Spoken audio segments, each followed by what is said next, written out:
de la circular 16 de 2025.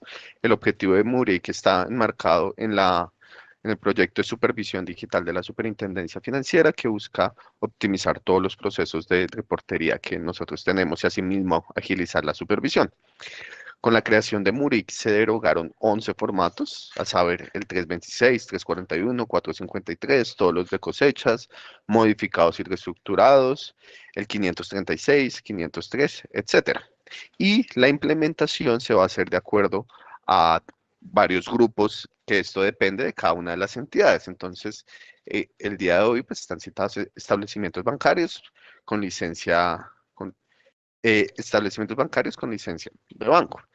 La idea es que estas entidades, este grupo de entidades, tienen que iniciar sus pruebas desde junio de 2026 con información a corte de mayo. Y un punto súper importante, igual nuestro equipo de tecnología se los va a comentar más adelante si hay más preguntas, los canales y todo para las pruebas van a estar disponibles desde el 1 de junio. Eso queremos de una vez que lo tengan súper presente.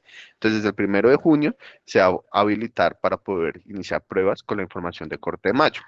Todas las entidades deberán hacer pruebas obligatorias durante 6 meses de la información reportada y la primera transmisión oficial va a ser entonces en diciembre con información a corte de 30 de noviembre.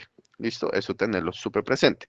Una vez se inicia la reportería a corte ya de transmisión oficial, esta deberá hacerse durante 3 transmisiones inicialmente y si esa información, digamos, está correcta, si no hay mayores diferencias materiales, se podrá dejar de enviar los formatos previamente derogados. Ese punto es súper importante tenerlo presente.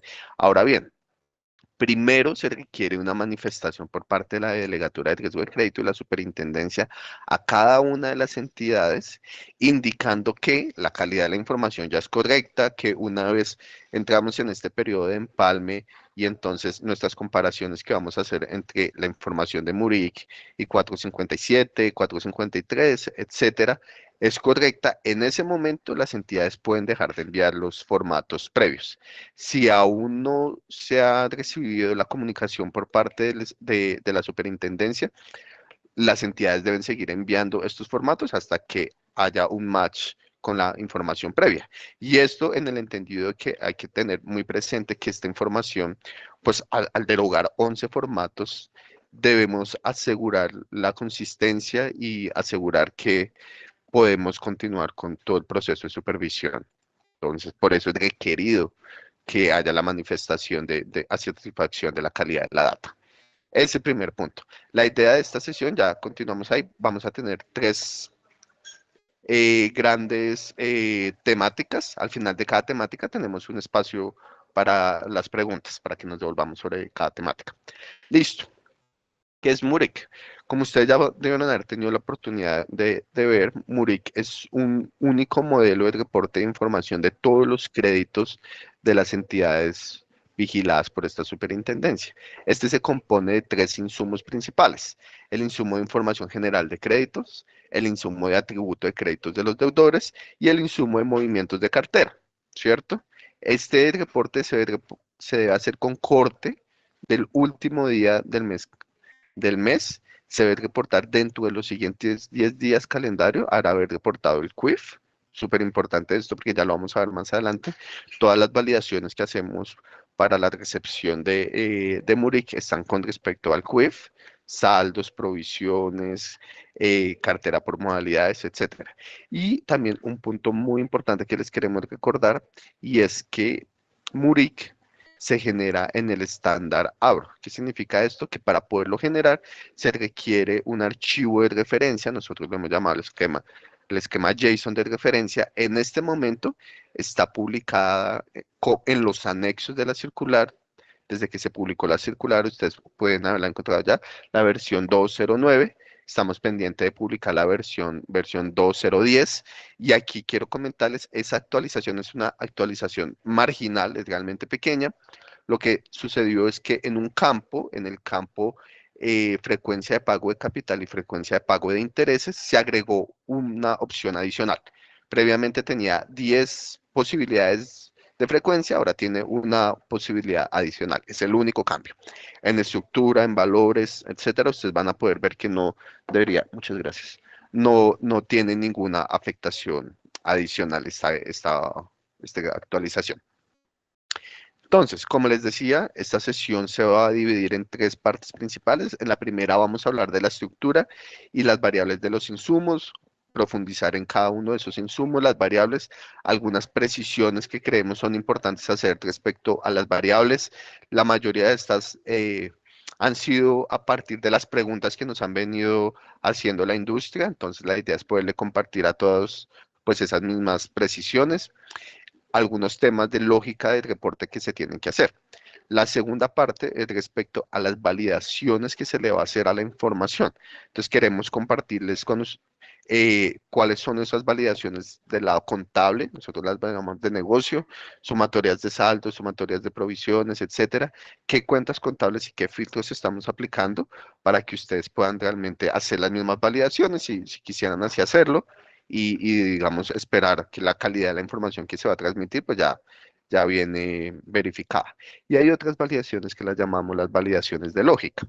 Esas validaciones de lógica corresponden a cosas que debería cumplir los datos, ¿cierto? Entonces, por ejemplo, que los IDs de créditos no se repitan, de que cierta información guarde consistencia lógica entre ellas.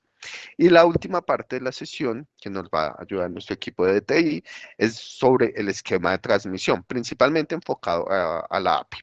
Entonces, cómo funciona la API, qué errores esperar, cómo es todo el tema de el particionamiento de los archivos, firma digital y preguntas respecto a las retransmisiones. Esa va a ser la sesión el día de hoy.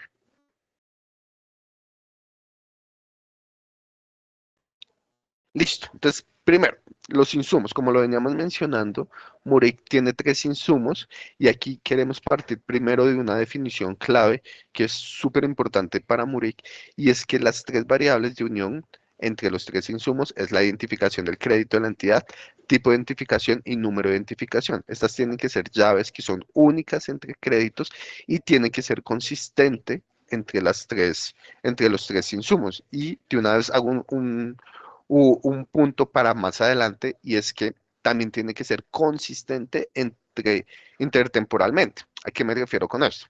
Si a mí, Andrés Eduardo, me venían reportando un crédito con un ID X, llamémoslo crédito 123, ese número de identificación del crédito de la entidad tiene que mantenerse a lo largo del tiempo. Vamos a hablar de algunas lógicas que validan eso. ¿Por qué? Porque necesitamos una trazabilidad de los créditos. Entonces, es un tema que queríamos traer para que lo tuvieran presente. Ahorita vamos a hablar de una validación al respecto, pero sí es importante que ustedes desde ya lo vayan teniendo presente. No es necesario, y una vez lo mencionamos desde la identificación del crédito de la entidad para el caso de tarjetas de crédito, que se haga el envío de los 16 dígitos de la tarjeta de crédito. Es una pregunta que nos han hecho recurrentemente. Para el caso de tarjetas de crédito pueden utilizar un ID interno de la entidad, un ID que en algunos sistemas tienen independizados los identificadores de tarjeta de crédito con esa numeración interna que tiene el plástico. La entidad es libre de hacer esa elección. Lo importante, como les venía mencionando, es que sea consistente, que sea que pueda hacerse una traza. ¿Qué significa esto? Que si desde la superintendencia se realiza un requerimiento respecto a un identificador específico, se pueda tener la traza de qué crédito se está hablando al interior de la entidad. Listo, eso respecto a las llaves. Ahora bien, los tres insumos, como les veníamos contando, los primeros dos, el de información estadística, el de información general de créditos, que es básicamente el facial de un crédito, nos dice la modalidad, la fecha de desembolso, el valor desembolsado, etcétera, de ese crédito. Son variables que no suelen cambiar mucho el crédito. Lo mismo con el segundo insumo, el de atributos de crédito y deudores, que nos habla de el sexo del deudor, la ubicación de dónde se desembolsó el crédito, el nombre del deudor, etcétera. Este tipo de información nosotros la hemos denominado que es información que se puede reportar tipo delta, solamente los cambios. Por allá la regla, creo que es la 22, si mal no me falla la memoria, habla sobre cómo se puede que estos dos insumos Para cada crédito se pueden reportar una única vez si la información no ha cambiado. ¿Y qué quiere decir esto? Aquí nos han hecho un par de preguntas. Por ejemplo, el nombre del deudor o razón social no es información que suele cambiar a lo largo del tiempo, entonces no es requerido que todos los meses se siga enviando en el insumo 2, ejemplo, Andrés Eduardo Jiménez todos los meses, porque eso hace las bases un poco más grandes y a veces hace que sea mayor trabajo tanto para ustedes como para nosotros. Ahora bien, esto es opcional.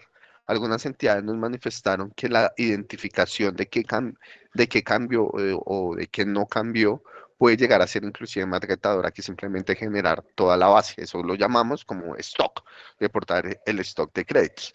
Las entidades pueden optar por hacer el reporte de cualquiera de las dos de las dos opciones. Solamente reportar el delta, o sea, los cambios, ejemplo, todos los créditos nuevos, más la información que haya cambiado del mes, o reportar simplemente el stock de toda la cartera en los dos insumos todos los meses. Las entidades pueden elegir cualquiera. No es necesario informar a la superintendencia si están haciendo un mecanismo o están haciendo el otro mecanismo. Tampoco lo pueden, digamos, se pueden casar con un solo mecanismo. Si en un momento inicial ustedes inician a reportar stocks y luego a partir de procesos de optimización encuentran una buena forma de identificar esos cambios para solamente enviar los deltas, también lo pueden hacer en el mes que lo implementen, simplemente lo implementan, no es necesario informar a la superintendencia. Les cuento que de algunas simulaciones que nosotros hemos hecho, simulamos archivos de Murik de más de 4 millones de créditos y esos archivos pasaban, un archivo tipo stock pasaba de 1,5 gigas, al hacerse tipo delta pasaba a 400 megas. Entonces la reducción en el tamaño del archivo era bastante significativo. De nuevo, las entidades pues, pueden elegir cualquiera de los dos caminos. Esto aplica para los primeros dos insumos. Ya ahorita vamos a entrar en detalle sobre esas variables que vienen en cada uno de los insumos. Ahora, para el tercer insumo, el insumo de movimientos de cartera, este insumo sí debe reportarse todos los meses el stock de todos los créditos, ya sean vigentes o los que tuvieron alguna novedad en ese mes particular. Y aquí ya les queremos hacer como un par de precisiones. La primera es, por ejemplo, nos decían si una tarjeta de crédito o un crédito rotativo no está teniendo utilización, es decir, su saldo es cero, debe venir en la base de movimientos de cartera y la respuesta es sí. Todos los créditos que se encuentren vigentes. Para ese caso, pues su saldo en este caso será cero, provisiones seguramente será cero dependiendo de un par de factores, pero aplica la reportería de la totalidad de los créditos. Es eso respecto a los niveles generales. Si quieres, empecemos ahora con el particular de cada insumo. Listos, buenos días, ¿cómo están? Vamos entonces a hablarles sobre la información general de los créditos y como decía Eduardo, entonces este y el insumo del MURIC 002